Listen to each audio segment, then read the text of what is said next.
আসসালামু আলাইকুম। কেমন আছেন? আপনারা ভালো আছেন? শুভেচ্ছা নেবেন। নিয়ে আসলাম আপনাদের জন্য মিথ্যা অভিযোগ গল্পের পার্ট 10 নিয়ে আসলাম। আর যারা চ্যানেলে নতুন আছেন তারা এখনই চ্যানেলটি সাবস্ক্রাইব করে বেল আইকনটি প্রেস করে দিবেন আর ভিডিওটিতে একটা লাইক করে দিবেন। তো চলুন আর দেরি না করে এখনই শুরু করে দেওয়া যাক আমাদের আজকের ভিডিও।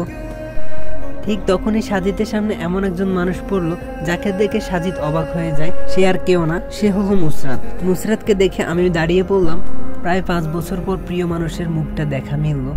কিছুক্ষণ তাকিয়ে থাকতে দেখে বন্ধুরা বলল, কিরে দাঁড়িয়ে পড়লি কেন, চল। সাজিদ তখন বলল, তোরা যা, আমি আসছি। ওরা চলে যাওয়ার পর নুসরাত আমার সামনে আসলো। চেহারা সৌন্দর্য আগের মতোই নেই কিছুই, মুখটা একদম শুকিয়ে গেছে। আমার সামনে এসে জিজ্ঞেস করলো, কেমন আছো সাজিদ? আমি তখন তাচ্ছিল্য একটা হাসি দিয়ে ওর দিকে তাকিয়ে বললাম, কেন ভাবছেন কবে আবার জেল থেকে ছাড়া পেলাম, নাকি আবার কোন ধর্ষণ বা অন্য কিছুর অভিযোগ তুলবে নাকি? নুসরাত তখন দীর্ঘ একটা নিঃশ্বাস ফেলে আমার দিকে তাকালো আর বলল, সেদিনের করা পাপে আমার কপালে জুটে একটা ধর্ষক, যে কিনা রাতের ক্ষুধা আমার শরীর মেটাতো আর দিনে অন্য কারোর সাথে। সাজিদ তখন একটু হেসে বলল, ডাক্তার বল, আরো কত কি বলেছিলে, আমি তো পাগল তাই না? নুসরাত তখন বলল, হ্যাঁ, তখন যদি বুঝতাম পাগলটা আমার জন্য এতটা পাগল ছিল। কি পেলাম বাবার কথায়, তোমার অবহেলা আর পুলিশ কেস করে। বিয়ের প্রায় 6 মাস ভালোই কাটছিল। তারপর আর আমার সৌন্দর্য তার কাছে ভালো লাগে না। সে বাসায় মেয়ে নিয়ে আসতো, আমার সামনে ওদের সাথে নোংরামি করতো আর ওদের বলতো আমি কাজের মেয়ে। প্রায় ওর সাথে ঝগড়া করতাম। ও আমার গলা চেপে বলতো, আমি কি তোকে পূজা করার জন্য বিয়ে করেছি? তখন তো রূপ ভালো লেগেছিল, করেছি, এখন লাগে না তাই ছুঁয়ো না। আমার তখন খুব করে মনে পড়তো তোমার সাথে কাটানোর সময়গুলো, যেখানে আমায় এতদিন পেয়েও তুমি রূপের দিকে তাকাতে না, মনের দিকে তাকাতে। তারপর রাতে দিনে কান্না করতাম। বাবাকে বললে বাবা বলে, ছেলে মানুষ এমন করেই। অন্য মেয়েদের যখন বাসায় এনে নোংরামি করতো আর বলতো আমি কাজের মেয়ে, তখন নিজেকে শেষ করে দিতে ইচ্ছে করতো। তারপর আমি কয়েকবার আত্মহত্যা করতে গিয়েছিলাম, কিন্তু সবসময় মনে হতো ওর মতো একটা জানোয়ারের জন্য কেন আমার জীবনটা নষ্ট করব। তারপর ওর বাড়ি থেকে আমি চলে আসি। লজ্জায় বাবার বাড়িতেও যাই না, আজ স্থান আমার পতিতালয়ে। নুসরাতের মুখে এমন কথা শুনে আমি তখন হাসি দিয়ে বললাম, এই নাও 1000 টাকা, আমি কোনো রাতে আসবো না। আর হ্যাঁ, তোমার মতো মেয়ের জীবনে এর থেকে ভালো কিছু হতেও পারে না। নুসরাত তখন বলল, সাজিদ প্লিজ আমায় ক্ষমা করে দাও, ক্ষমা করে দাও আমায়। সাজিদ তখন আবারও হাসি দিয়ে বলল, ক্ষমা? এই বললে সাজিদ সেইখান থেকে চলে আসে। মনটা আজ কেমন জানি অন্যরকম লাগছে। তখন রাস্তা দিয়ে হাঁটতে হাঁটতে ভাবতে লাগলাম, আসলে আমাদের ছেলে মানুষের ভালোবাসাটাই অন্যরকম। জীবনে সব কিছু ছেড়ে দিয়ে তাকে ভালোবাসতে যায়, আর সে সব কিছু পাওয়ার জন্য আমাদেরকেই ছেড়ে যায়। ওর জন্য কত কিছুই না করলাম, দিন শেষে সে আমাকে ছেড়ে চলে গেল। আর এত বছর পর আজকে এসেছে ক্ষমার জন্য। সত্যি কথা বলতে সময় সব কিছুই দেখিয়ে দেয়, কে সঠিক ছিল আর কে ভুল ছিল।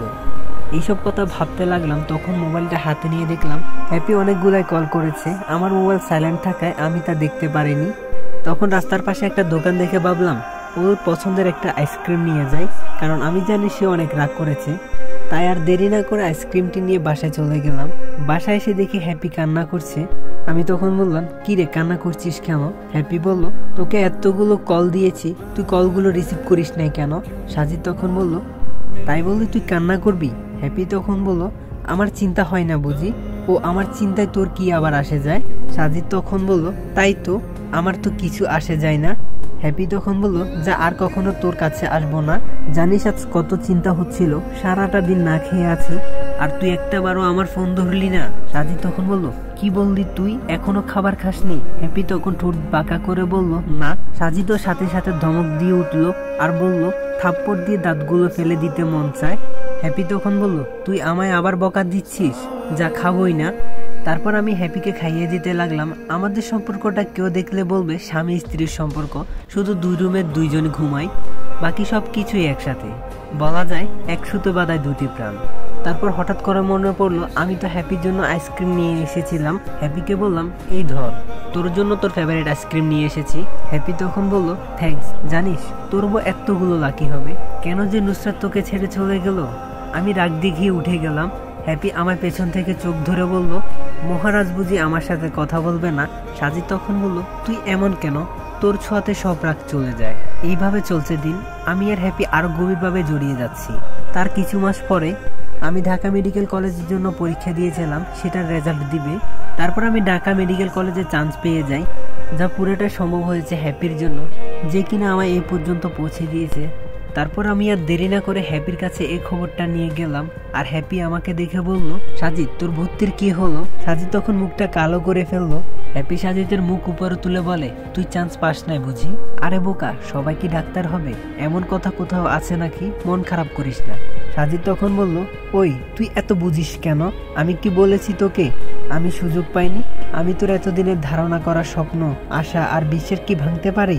হ্যাপি কান্না করে সাজিদকে জড়িয়ে ধরে আর বলল, জানিস আল্লাহ তোর মাঝে আমার স্বপ্নগুলো পূরণ করে দেয়। আজ আমি অনেক খুশি রে। তারপর আমি হ্যাপির সাথে কথা শেষ করে চলে গেলাম নিচে গিয়ে আন্টিকে সালাম করলাম, আম্মুকে সালাম করলাম আর মাকে বললাম, মা তোমার ছেলে ডাক্তার হয়েছে। মা তখন বলল, সত্যি বলছিস তুই? তোকে নিয়ে আজ সত্যি আমার গর্ব হচ্ছে। এদিকে মেঘলা এগুলো দেখছে আর দাঁড়িয়ে আছে।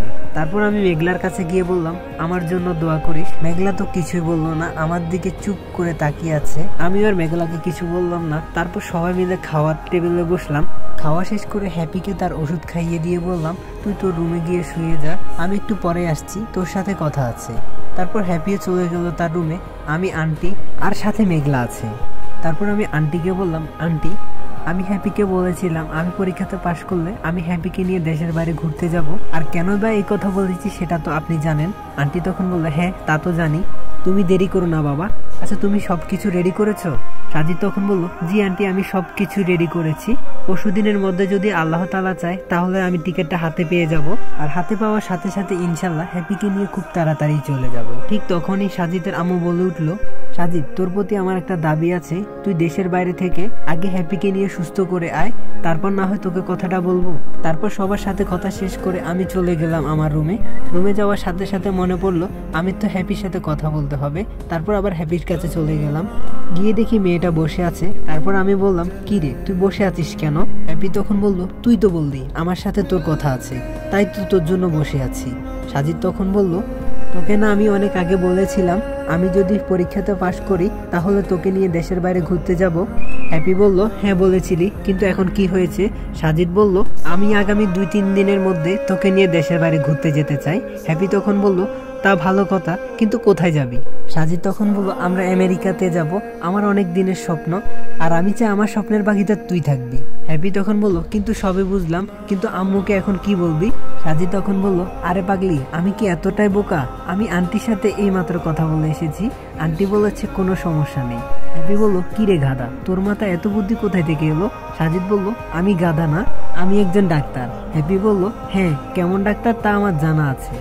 তারপর আমি হ্যাপির কাছ থেকে চলে আসলাম আমার রুমে আর ভাবতে লাগলাম, মেয়েটার এত বড় একটা রোগ হয়েছে কিন্তু এখনো তাকে বলা হয়নি। সত্যি বলতে আমি চাই না ওকে এই কথাগুলো বলে ওর সামনের দিনগুলো নষ্ট করতে। আমি চাই ওকে সবসময় সুখে রাখতে। এসব কিছু ভাবতে ভাবতে আমি ঘুমিয়ে পড়লাম। এইদিকে মেঘলা শুধু সাজিদের কথাই ভাবছে। ভাবার কারণ একটাই, এই কিছুদিনের মধ্যে সাজিদকে মেঘলা ভালোবেসে ফেলেছে। মেঘলা এখন শুধু ভাবছে তার মিথ্যা অভিযোগের জন্য সে সাজিদের কাছে ক্ষমা চাইবে আর সাজিদকে তার মনের কথাটা বলবে। এসব কথা ভাবতে ভাবতে মেঘলা ঘুমিয়ে পড়ে।